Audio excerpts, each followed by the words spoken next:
नमस्कार दोस्तों, स्वागत है आपका ज्ञानवर्धक कहानी यूट्यूब चैनल पर। दोस्तों, क्या हुआ जब कुंभ मेले में एक मुस्लिम मौलाना लाखों नगर साधु की भीड़ के बीच बैठकर मांस खाने लगा। उसके बाद फिर हिंदू नागा साधु ने उसके साथ जो किया उसे सुनकर आप भी हैरान रह जाओगे। लेकिन दोस्तों, इस वीडियो को शुरू करने से पहले इस वीडियो के लिए एक आय तो बनता है, और अभी तक चैनल को सब्सक्राइब नहीं किया तो चैनल को सब्सक्राइब जरूर कर ले। तो दोस्तों, चलिए जानते हैं आखिर जब महाकुंभ मेले में एक मुस्लिम मौलाना मांस निकालकर खाने लगा तो हिंदू साधु ने क्या किया। दोस्तों, कुंभ मेले का माहौल अपने चरम पर था। गंगा के तट पर बसे इस भव्य आयोजन में लाखों लोग उमड़े थे। साधु संतों की आशा, श्रद्धालुओं की भीड़ और चारों ओर घुसते मंत्रों की ध्वनि महल को दिव्यता से भर रही थी। तभी भीड़ में हलचल मच गई। एक लंबा सफेद कुर्ता और टोपी पहने हुए व्यक्ति मंच के पास पहुंचा। ये मौलाना करीम था, जिसकी उपस्थिति ने अचानक सबका ध्यान अपनी ओर खींच लिया। मौलाना ने मंच पर चढ़ते ही अपना थैला खोला और उसमें से मांस का एक बड़ा टुकड़ा निकालकर खाना शुरू कर दिया। साधुओं और श्रद्धालुओं की आंखों में क्रोध की लहर दौड़ गई। मौलाना ने वजामंगला की ओर देखा। उनकी आंखों में ना क्रोध था, ना कोई शिकायत। उन्होंने शांत स्वर में कहा, बेटा, कुंभ हमारी आस्था का प्रतीक है। तुमने इसे अपमानित करने की कोशिश की है, लेकिन हम क्रोध नहीं करते। ये हमारे कर्म है जो हमें सजा देंगे। महंत की बात सुनकर मौलाना हंसा और बोला, तुम्हारा भगवान कुछ नहीं कर सकते। मैं तुम्हें दिखाऊंगा कि कैसे धर्म का कोई अस्तित्व नहीं है। इतने में भीड़ में से एक युवक आगे आया। वह साधारण कपड़ों में था, लेकिन उसकी आंखों में कुछ खास चमक थी। उसने मौलाना से कहा, आपने हमारा अपमान किया है, अब आपको अपनी सजा भी यही मिलेगी। युवक ने मौलाना को गंगा तट पर ले जाकर कहा, गंगा के इन पवित्र जल से माफी मांगो, यहाँ के लोगों से माफी मांगो। मौलाना ने हंसते हुए इनकार कर दिया। तभी एक औरत भीड़ में से रोते हुए सामने आई। उसकी गोद में एक बच्चा था। उसने मौलाना से कहा, तुम्हें नहीं पता कि आस्था क्या होती है। यह वही कुंभ है जहां मैं अपने मृत बच्चे को लेकर आई थी, और गंगा के पानी में उसे डुबो ही वह जीवित हो गया था। औरत की बात सुनकर मौलाना के चेहरे का रंग बदलने लगा। वह हकलाने लगा। युवक ने मौलाना की ओर देखा और कहा, यह तुम्हारे लिए आखिरी मौका है। यहाँ के लोगों से और इस भूमि से माफी मांग लो, वरना तुम्हारे कर्म तुम्हें सिखाएंगे कि आस्था और श्रद्धा को चुनौती देने का परिणाम क्या होता है। मौलाना के चेहरे पर घबराहट साफ झलक रही थी। वह समझ नहीं पा रहा था कि यह सब अचानक कैसे बदल गया। भीड़ अब उसे घूर रहे थे और उसकी आंखों में पहली बार आत्ममंथन की छाया दिखी। उसने इधर उधर देखा, लेकिन भागने का कोई रास्ता नहीं था। युवक ने एक कदम आगे बढ़ाते हुए कहा, तुम्हें लगता है कि यहाँ की आस्था कमजोर है, इसे तोड़ने आए थे। अब खुद को इस भीड़ के सामने साबित करो। अगर तुमने कुछ गलत नहीं किया तो अपने ईश्वर को बुलाओ और यहाँ अपना सच साबित करो। लेकिन अगर तुम्हारे अंदर शर्म बाकी है तो माफी मांग लो। मौलाना की सांसें तेज हो गई। उसने अपने हाथों को आपस में मसलते हुए कहा, मुझे माफी मांगने की कोई जरूरत नहीं। मैं जो कर रहा हूं वह मेरे विश्वास का हिस्सा है। तुम लोग मुझे सजा नहीं दे सकते। भीड़ में से एक बूढ़ी साध्वी आगे आई। उसकी आंखों में दर्द और अनुभव के निशान थे। उसने मौलाना की ओर गुस्से से नहीं बल्कि दया से देखा और कहा, बेटा, तुमने सिर्फ हमारे धर्म का अपमान नहीं किया, तुमने अपने अंदर के इंसान को खो दिया है। यहां तक कि तुम्हारी आत्मा भी अब तुमसे सवाल कर रही होगी। लेकिन याद रखना, इस गंगा की धारा सिर्फ पानी नहीं, ये सत्य है, और सत्य से बड़ा कोई धर्म नहीं। मौलाना कांपते हुए पीछे हटने लगा।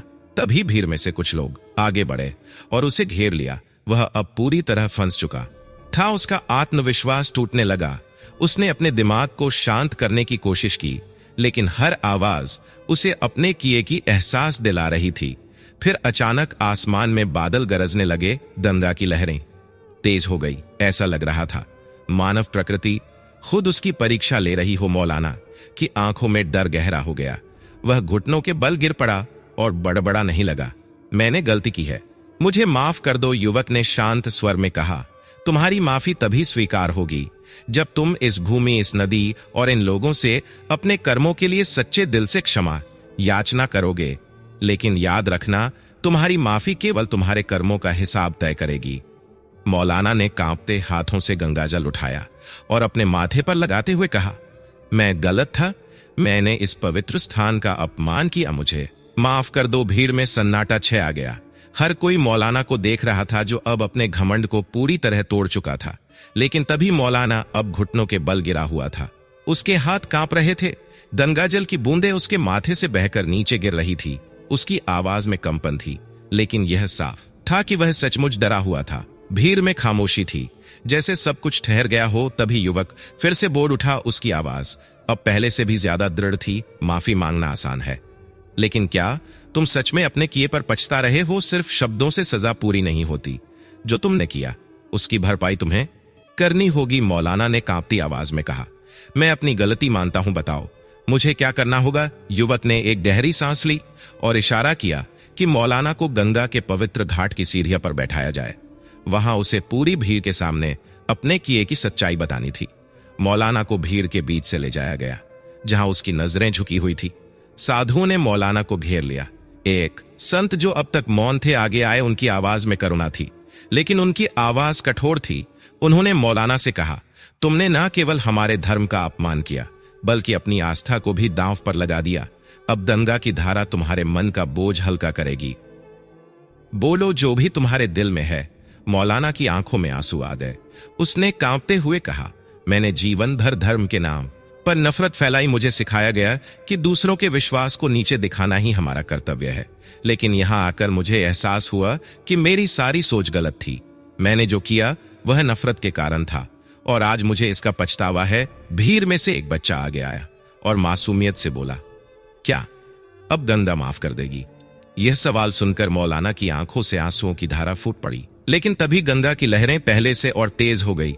पानी की तेज आवाज में ऐसा लग रहा था जैसे नदी खुद कुछ कहना चाह रही हो। अचानक आसमान में एक चमकदार बिजली कौदी और मौलाना के चारों ओर खड़ी भीड़ एक कदम पीछे हट गई। मौलाना चौंकर खड़ा हो गया। उसने अपने चारों ओर देखा, जैसे कुछ अजीब महसूस कर रहा हो। लेकिन इससे पहले कि वह कुछ बोल पाता, एक रहस्यमय छाया घाट के पास प्रकट हुई। भीड़ हक्की बक्की रह गई। छाया का आकार स्पष्ट नहीं था, लेकिन उसकी उपस्थिति से ऐसा लग रहा था बानो वह किसी अदृश्य शक्ति का प्रतीक हो। मौलाना ने कांपते हुए छाया की ओर देखा। उसके होठ हिले, लेकिन आवाज नहीं निकली। छाया ने मौलाना की ओर इशारा किया, और उसी पल एक भारी हवा का झोंका आया। मौलाना जमीन पर गिर पड़ा और सब कुछ फिर से शांत हो गया। मौलाना जमीन पर अचेत अवस्था में था। उसे कुछ भी एहसास नहीं था। उसकी सांसें हो रही थी और वह पसीने से लथपथ था। घाट के चारों ओर सन्नाटा छा गया था, मानो पूरी भीड़ किसी आदेश शक्ति की मौजूदगी को महसूस कर रही हो। मौलाना ने धीरे धीरे अपनी आंखें खोली। उसकी नजरें उस जगह पर टिकी थी जहां रात समय छाया अभी भी गायब हुई थी। युवक ने मौलाना के करीब जाकर कहा, तुम्हें सिर्फ माफी मांगने से काम नहीं चलेगा। गंगा ने तुम्हें आज मौका दिया है। अगर तुम सच में अपने कर्मों का प्रायश्चित करना चाहते हो तो तुम्हें अपना अति स्वीकार करना होगा। इस भीड़ को बताओ कि तुम कौन हो और यहां क्यों आए थे। मौलाना की आवाज भारी हो चुकी थी। उसने कांपते हुए कहा, मैं यहां तुम्हारे धर्म को नीचा दिखाने के लिए भेजा गया था। मेरे पास एक योजना थी, तुम्हारे पवित्र स्थल को अपमान कर तुम्हारे विश्वास को ठेस पहुंचाना। लेकिन मैंने कभी नहीं सोचा था कि इस जगह की आस्था इतनी सजीव हो सकती है। साधुओं के बीच खड़े महंत ने मौलाना की बात सुनी और कहा, आस्था को चुनौती देना आसान है, लेकिन इसे समझने के लिए एक जीवन भी कम पड़ सकता है। तुमने जो किया वह नफरत से भरा था, लेकिन गंगा की धारा से सिर्फ माफ नहीं करती, वह सिखाती भी है। अब बताओ, क्या तुम इस सत्य के साथ जी सकोगे? मौलाना की आंखों में पश्चाताप साफ झलक रहा था। उसने गंगा की ओर देखा और हाथ जोड़ लिए। मैंने गलत किया। मेरे मन में जो नफरत थी उसने मेरी आंखों को बंद कर दिया था, लेकिन अब मैं समझता हूं कि आस्था किसी धर्म से परे है। मुझे क्षमा कर दो। तभी एक वृद्ध महिला भीड़ में से आगे आई। उसकी झुकी कमर और कांपते कदमों में भी एक दृढ़ता थी। उसने मौलाना की ओर देखा और कहा, बेटा, माफी सिर्फ शब्दों से नहीं मिलती। गंगा ने तुम्हें आज सबके सामने खड़ा किया है। अब यह तुम्हारे कर्म है जो तय करेंगे कि तुम्हारी माफी सच्ची है या नहीं। मौलाना ने गंगा जल को अपने सिर पर डाला और एक बार फिर भी की ओर देखा। उसकी आंखों में अब ना डर था ना अहंकार। उसने कहा, मैं अपने हर कदम को बदलना चाहता हूं। मुझे बताओ मैं क्या कर सकता हूं। भीड़ अभी भी मौन थी। गंगा की लहरें फिर से शांत हो चुकी थी, लेकिन तभी घाट के ऊपर मंदिर के घंटियां तेजी से बचने लगी। ऐसा लगा मानो वह किसी संदेश की घोषणा कर रही हो। युवक ने मौलाना से कहा, यह सिर्फ शुरुआत है, तुम्हें अपनी सजा खुद ही तय करनी होगी। लेकिन याद रखना, हर सजा तुम्हें तुम्हारे भीतर छिपे अंधकार से बाहर निकालने के लिए होगी। क्या तुम तैयार हो? मौलाना ने सिर झुका लिया। मैं तैयार हूं, उसने धीमे स्वर में कहा, लेकिन उसकी आवाज में अब सच्चाई की झलक थी। भीड़ में से खड़े लोग अब धीरे धीरे हटने लगे, लेकिन घाट पर मौलाना, युवक और कुछ साधु अभी भी खड़े थे। हर कोई सोच रहा था कि आगे क्या होने वाला है। तभी एक बच्चा दंदा तट पर दौड़ते हुए आया और अपने हाथ में कुछ पकड़े हुए मौलाना को दिया। वह चीज एक साधारण पत्थर था, लेकिन उस पर कुछ लिखा हुआ था। मौलाना ने पत्थर को देखा और उसके चेहरे का रंग उड़ गया। पत्थर पर कुछ ऐसा लिखा था जो सिर्फ मौलाना ही समझ सकता था। उसने थरथरा हुए युवक की ओर देखा, मानो जवाब मांग रहा हो। मौलाना पत्थर को देखते ही रह गया। उसकी आंखों में एक अजीब सी घबराहट उभर आई। पत्थर पर उकेल गए शब्द उसकी आत्मा को झकझोर के लिए काफी थे। उसमें लिखा था, जो बोया है वही काटना होगा, यह तुम्हारे कर्मों का हिसाब है। भीड़ अब तक वहां से छट चुकी थी, लेकिन घाट पर मौजूद साधु युवक उसकी हर हरकत को ध्यान से देख रहे थे। मौलाना का चेहरा सफेद पड़ चुका था। उसने पत्थर को दोनों हाथों में थाम हुए कहा, यह कैसे संभव है? ये तो वही शब्द है जो मैंने अपने जीवन की सबसे पहली नफरत भरी शिक्षा के दौरान सुने थे। इन्हें यहां कोई कैसे जान सकता है? युवक ने मौलाना के करीब आकर कहा, यह सिर्फ दंगा का न्याय है। वह सब जानती है, यह पत्थर तुम्हारे भीतर के अहंकार का प्रतीक है, और जब तक तुम इसे अपने कर्मों से हल्का नहीं करोगे, यह तुम्हारे साथ रहेगा। मौलाना ने पत्थर को कसकर पकड़ लिया। उसने गंगा की ओर देखा, मानो जवाब तलाश कर रहा हो। तभी साधुओं में से एक ने कहा, यह पत्थर तुम्हारे पापों का भार है। इसे हल्का करने का एक ही तरीका है, सच्चे मन से प्रशित और सेवा। लेकिन यह राह आसान नहीं होगी। क्या तुम तैयार हो? मौलाना की आंखों में आंसू थे। उसने कांपते हुए सिर हिलाया और कहा, मैंने अपना पूरा जीवन नफरत और अहंकार में जिया। मैंने कभी सोचा भी नहीं था कि यह सब मेरे सामने आकर खड़ा हो जाएगा। लेकिन अब मैं तैयार हूं, मुझे जो भी करना होगा मैं करूंगा। साधु ने शांत स्वर में कहा, तो तुम्हें अपने हर उस व्यक्ति से माफी मांगनी होगी जिसे तुमने आहत किया है। तुम्हें यह पत्थर साथ लेकर चलना होगा जब तक यह खुद तुम्हें हल्का महसूस ना हो, और जब यह पत्थर तुम्हें अपने भार से मुक्त कर देगा, तब समझ लेना कि तुम्हारा पचित पूरा हो चुका है। यह सुनकर मौलाना चुपचाप खड़ा रहा।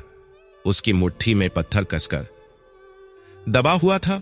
उसने एक बार फिर गंगा की ओर देखा और धीरे धीरे पानी में उतरने लगा। उसकी हर कदम भारी लग रही थी, जैसे वह अपने जीवन के हर पाप को अपने साथ लेकर चल रहा हो। युवक ने मौलाना को रोकते हुए कहा, याद रखना, गंगा सिर्फ तुम्हारा दर्पण है। वह तुम्हें तुम्हारे सच का सामना कराएगी, लेकिन उस सच से भागने का कोई रास्ता नहीं होगा। अब वह पत्थर तुम्हारा साथी है। इसे हल्का करना या भारी बनाना तुम्हारे हाथ में है। मौलाना ने पत्थर को अपने सीने से लगाया और कहा, मैं इस बोझ को तब तक उठाऊंगा जब तक मेरे कर्म मुझे मुक्त नहीं कर देते। लेकिन यह रास्ता कहां जाएगा, ये मैं नहीं जानता। साधु ने गहरी सांस ली और कहा, यह रास्ता तुम्हारे भीतर छुपे सत्य की ओर जाएगा। अब से तुम्हारा हर कदम तुम्हारी सजा है। दंगा की लहरें फिर से तेज हो गई, मानो यह संवाद सुनकर उन्होंने अपनी स्वीकृति दी हो। मौलाना घाट से उतरते हुए भीड़ में खोने लगा, लेकिन उसके हाथ में पत्थर अभी भी मजबूती से पकड़ा हुआ था। साधु और युवक ने एक दूसरे की ओर देखा। युवक ने धीमे स्वर में कहा, यह तो सिर्फ शुरुआत है। ये देखना दिलचस्प होगा कि वह इस पत्थर का क्या करे। साधु मुस्कुराए और बोले, दंगा का न्याय हर किसी के लिए अलग होता है। यह देखना उसका अपना कर्म है। मौलाना घाट से नीचे उतरते हुए गंगा के पानी में चला गया। पत्थर अब भी उसकी मुट्ठी में था। गंगा की लहरें उसके पैरों से टकरा रही थी और वह अपने भीतर उस रहे द्वंद से ऊज रहा था। उसने पानी में झुककर दंदाजल को अपने माथे पर लगाया और बुदबुदा, यह है गंगा, अगर तू वास्तव में सत्य और पवित्र की प्रतीक है तो मुझे इस अंधकार से बाहर निकाल, मुझे सही रास्ता दिखा। साधु और युवक घाट के उस पार से यह दृश्य देख रहे थे। मौलाना की प्रार्थना में अब कोई दिखावा नहीं था, केवल सच्चा पश्चाताप। वह धीरे धीरे गंगा के जल में डूबता हुआ अपने पत्थर को भी डुबोने लगा, लेकिन तभी वह पत्थर पानी में हल्का होने की बजाय और भारी हो गया। मौलाना के हाथ से पत्थर छोड़कर पानी में गिर गया, लेकिन वह नीचे नहीं, डूबा पत्थर पानी की सतह पर तैरने लगा और उसकी चमक अचानक बढ़ गई। मौलाना अवा खड़ा रह गया। पत्थर पर लिखे शब्द धीरे धीरे बदलने लगे। अब उस पर लिखा था, तुम्हारा प्राश हो चुका है, सेवा और सच्चाई तुम्हें मुक्त करेंगे। यह देख मौलाना की आंखों में आंसू बहने लगे। उसने दंगा से बाहर निकलकर पत्थर को फिर से उठाया और साधुओं की ओर देखा। उसकी आंखों में अब दृढ़ संकल्प था। मैं समझ गया, मौलाना ने कहा, यह पत्थर सिर्फ एक प्रतीक है। यह मुझे याद दिलाएगा कि मेरा हर कदम अब सेवा और सच्चाई के लिए होना चाहिए। मैं इस पत्थर को अपने साथ रखूंगा और इसे हल्का करने के लिए दूसरों की मदद करूंगा। महंत ने मुस्कुराते हुए कहा, दंगा ने तुम्हें तुम्हारा मार्ग दिखा दिया है। अब यह तुम्हारे ऊपर है कि तुम इसे कैसे पूरा करते हो। याद रखना, हर गलत कदम तुम्हें फिर से उसी अंधकार में ले जाएगा। मौलाना ने साधुओं और भीड़ से माफी मांगी और वादा किया कि वह अपना जीवन दूसरों की भलाई के लिए समर्पित करेगा। उसने कुंभ मेले में रहने वाले गरीब और जरूरतमंदों की सेवा शुरू कर दी। वह दंगा तट पर आने वाले हर व्यक्ति की सहायता करता और अपनी कहानी सुनाकर नफरत से बचने और आस्था का सम्मान करने का संदेश देता। वर्षों बाद जब वह पत्थर फिर से गंगा के जल में छोड़ा गया तो वह अपने आप गायब हो गया। मौलाना के चेहरे पर तब एक शांत मुस्कान थी। उसने अपना पराशी पूरा कर लिया था।